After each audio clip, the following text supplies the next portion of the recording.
1855 में 30 जून को संथाल विद्रोह की शुरुआत हुई। तत्कालीन बंगाल प्रेसिडेंसी के संथाल जनजातीय समुदाय ने ब्रिटिश ईस्ट इंडिया कंपनी और जमींदारी प्रथा के खिलाफ आवाज बुलंद की और बगावत शुरू कर दी। 1857 की क्रांति से 2 वर्ष पहले आरंभ हुआ ये संथाल आंदोलन 10 नवंबर 1855 तक मार्शल लॉ घोषित किए जाने तक जारी रहा। संथालों का विद्रोह स्थायी समायोजन की अन्यायपूर्ण राजस्व प्रणाली के विरोध में था, जो वन उत्पादों और वस्तु विनिमय प्रणाली पर निर्भर समुदाय का शोषण कर रही थी। लॉर्ड कॉर्नवालिस के 1793 की परमानेंट सेटलमेंट एक्ट के अनुसार भूस्वामियों का अपनी जमीन पर स्थायी और विरासती अधिकार तभी तक रहेगा जब तक कि वे अपेक्षित भू राजस्व चुकाते रहेंगे। इस प्रकार जमींदारी की ये नई प्रथा आरंभ करने के लिए ब्रिटिश शासकों ने संथालों और अन्य जनजातीय समूहों से उनकी जमीन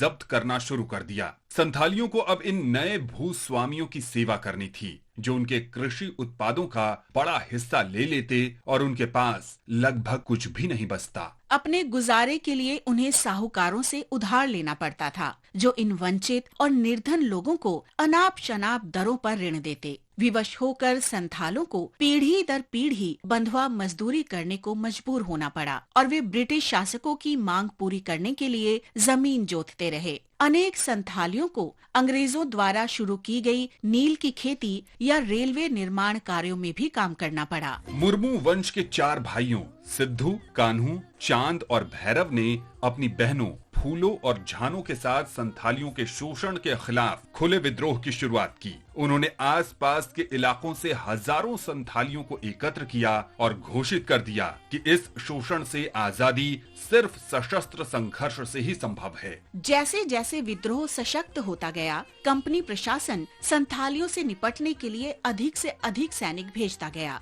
जवाब में संथालियों ने अपने पारंपरिक हथियारों से डटकर मुकाबला किया। ब्रिटिश शासन ने इस विद्रोह के प्रमुख नेता सिद्धू और कान्हू को पकड़ने के लिए 10,000 रुपए का इनाम घोषित किया। हजारों संथाल और उनके गांव इस संघर्ष के बलि चढ़ गए। हाथियों ने उनके घरों को रौंद डाला।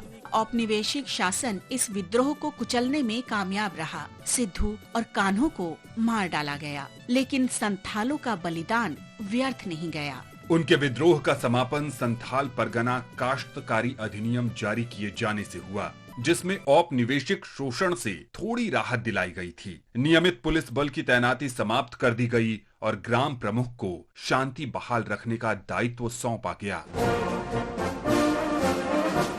आजादी की पहली लड़ाई के दौरान 30 जून 1857 को चिनहट अवध के निकट इस्माइलगंज में ब्रिटिश सेना और भारतीय स्वतंत्रता सेनानियों के बीच चिनहट का युद्ध हुआ था। ब्रिटिश सेना का नेतृत्व अवध के चीफ कमिश्नर हेनरी लॉरेंस कर रहे थे और भारतीय आंदोलनकारियों का नेतृत्व ब्रिटिश सेना के पूर्व अधिकारी बरकत अहमद के हाथों में था। स्वतंत्रता संग्राम के दौरान अंग्रेजों से लड़ाई में भारतीय सेनानियों को मिली कुछ प्रमुख जीत में चिनहट युद्ध भी शामिल था। गांव में पक्की दीवारों के पीछे से मोर्चा लेते हुए भारतीय स्वतंत्रता सेनानियों ने ब्रिटिश सेना को भारी नुकसान पहुंचाया। अनेक ब्रिटिश अधिकारियों के साथ रेजिमेंट का कार्यवाहक commanding officer lieutenant colonel William Cass मारा गया। ब्रिटिश सेना के कई भारतीय सैनिक, विशेषकर तोपची, भारतीय पक्ष में आ गए और उन्होंने अपनी तोपों की दिशा बदल दी। ब्रिटिश सेना को बाध्य होकर लखनऊ में ब्रिटिश रेसिडेंसी लौटना पड़ा।